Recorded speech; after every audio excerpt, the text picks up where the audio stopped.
All right, we're here with Stanley the Dirt Monkey, and we're putting new cutting edges on his Arctic sectional LD snow pusher. Yep. First step, we gotta pull the nuts off here so we can get the old cutting edges off. Some of these are pretty rusty.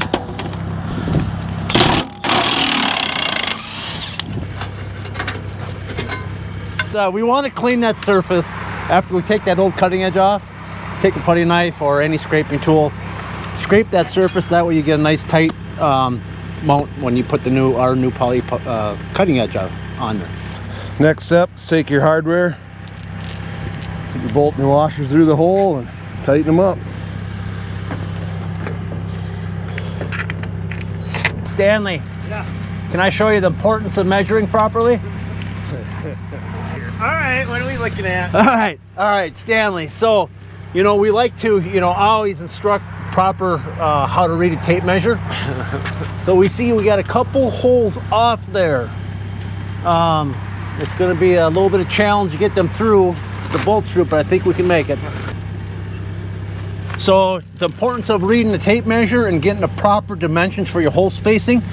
We're off just a little bit here, and that's why when we always refer to put your tape measure on your left edge and then run your tape through the length of your cutting edge, marking each hole rather than going from center of the hole to center of the hole, because we can get off just a little bit there. If you have a long cutting edge and let's say your second or third hole's off, even a 1/16 of an inch, by the time you get your 6th, 7th, 8th hole, you may be as much as a half inch off.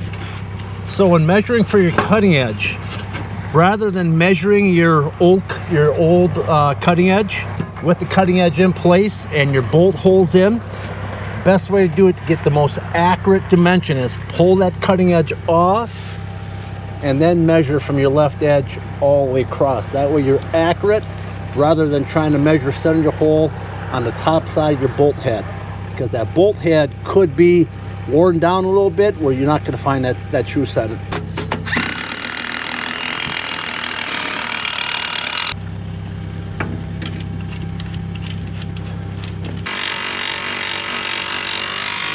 Okay.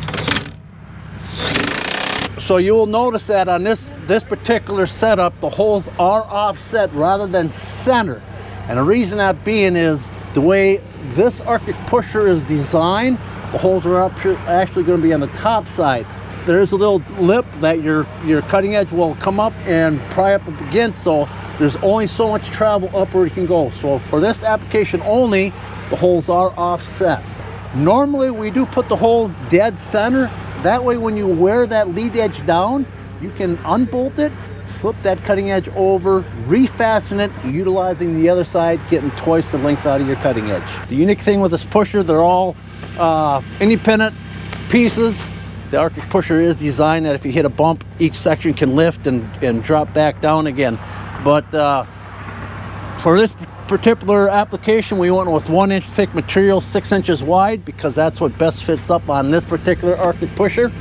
For more information, check us out on the web at maywes.com or give us a call, 1-800-788-6483. Is your snowplow tearing up your pavement? Stop scratching your asphalt. Get a May Wes Poly Cutting Edge for your snowplow, pusher, or bucket. Order at maywes.com, 1-800-788-6483. That's May Wes Manufacturing, maywes.com.